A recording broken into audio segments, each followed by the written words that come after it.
বেশ অনেক দিন পর আজকের এই তরকারিটা দিয়ে আপনাদের ভাই ভাত খেতে পেরেছে, তাও খুবই সামান্য।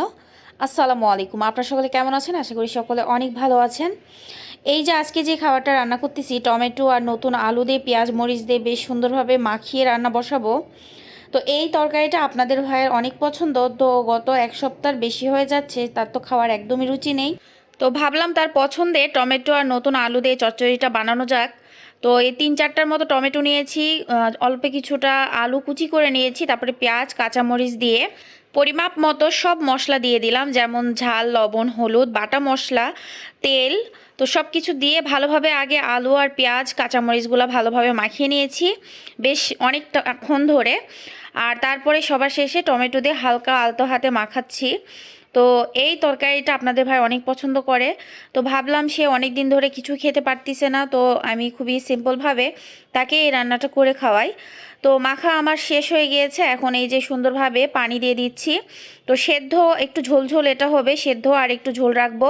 তো যার কারণে যতটুক পানি আমার প্রয়োজন, তো ঠিক ততটুক পানি আমি দিয়ে দিয়েছি। আর আপনারা যদি আমার রেসিপিটা দেখে রেসিপি ফলো করতে চান, তাহলে কিন্তু আপনাদের পরিমাপ মতো বুঝে আপনারা ওই যে পানিটা দিবেন, মানে কতটুকু হলো ঝোল খেতে চান সেই অনুযায়ী। তো এই যে সুন্দরভাবে বলক চলে আসছে, এখন ভালোভাবে আরেকটু নাড়াচাড়া দিয়ে নিচ্ছি। তো এই তরকারিটা একটু ঝোল ঝোল করব, আর এটা রান্না করব কিন্তু মলা মাছ দিয়ে। ভালোভাবে ঝোলটা ফুটে আসলে আমি এখানে মলা মাছ দিয়ে দিলাম। এখন ঢাকনা দিয়ে ঢেকে অনেকক্ষণ যাবত রান্না করব। আর এর ফাঁকে কিন্তু আমি আলুটা সেদ্ধ বসিয়ে দিলাম, কারণ আজকে শুধু এই তরকারি আর আলু ভর্তাই আজকে করব। আপনার ভাইয়ের খাওয়ার রুচি নাই, যার কারণে খুবই শর্টকাট এবং অল্প করে রান্না করতেছি, কারণ ও খেতে পারতেছে না, সব খাবার আমাকেই খেতে হচ্ছে বারে বারে। কি আর করার, ফেলে তো দেওয়া যাবে না। তো রান্নাটা মোটামুটি শেষ হয়ে এসেছে, আমি সুন্দরভাবে ধনিয়া কুচি দিয়ে দিলাম। ধনিয়া পাতা আমি কিন্তু সুন্দরভাবে কুচি করে ধোয়ার পর আমি এরকম একটা কৌটাতে রেখে দেই বা বয়ামে। তো আমি ওই যে টক দইয়ের আর কি পাত্রে রেখেছিলাম। তো এখান থেকে দিয়ে দিলাম। এখন লবণটা কম ছিল, লবণটাও দিয়ে ভালোভাবে নাড়াচাড়া দিয়ে এখন এটা নামিয়ে নিচ্ছি।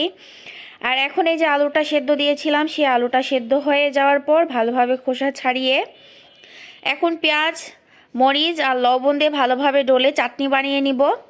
তো এই যে এই ভর্তাটা আপনাদের ভাই হুট করে বলতেছে যে আমি মনে হয় ভর্তা হলে একটু খেতে পারবো।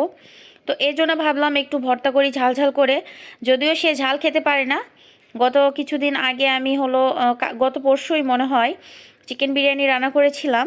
তো সেই চিকেন বিরিয়ানিতে একটু ঝাল দিয়েছিলাম, কারণ একটু ঝাল হলে খেতে পারবে। তো দেখি যে না, সে ঝাল বেশি হওয়ার জন্য খেতে বেশি পারে নাই, মানে আরেকটু হয়তো বা খেতে পারতো, কিন্তু ঝালের জন্য খেতেই পারে নাই।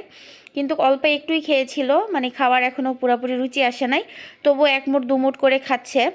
মানে হয়তো বা বলে কেউ বিশ্বাস করবে না যে এত বড় মানুষ কিভাবে এতটুকু খেয়ে আছে। আসলে এক সপ্তাহ ধরে কোনো ভাতই খায় নাই, গত 2 দিন ধরে একটু করে ভাত নিয়ে নিয়ে আর কি, মানে চেক করতেছে যে খেতে পারবে কি না এরকম আর কি।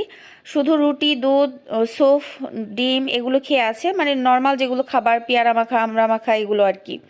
তো ভাত আর তরকারি আশপাশও যেতে পারতেছে না। তারপরে সরিষার তেল দিয়ে দিলাম বেশ অনেকটা, দিয়ে তারপর ভালোভাবে মাখিচ্ছি। আর এদিকে আপনাদের ভাইকে বললাম যে তোমার যদি মুখে ঝাল লবণ ঠিক লাগে তাহলে আমি দিব না, তুমি একটু চেক করো। তো সে একটু চেক করে বলতেছে না, মনে হচ্ছে ঠিকই লাগতেছে। তো আমি আবার চেক করে দেখতেছি লবণটা একটু কম হয়েছে, সে আবার হলো একটু চেক করে নিচ্ছিল। তো যাই হোক, আমার আজকে ভর্তা আর এই যে যেই টমেটো আর আলুর তরকারিটা রান্না করেছি, দুটাই মাশাআল্লাহ অনেক মজা হয়েছিল। তো আপনাদের ভাই একটু হলেও খেতে পেরেছে, আলহামদুলিল্লাহ।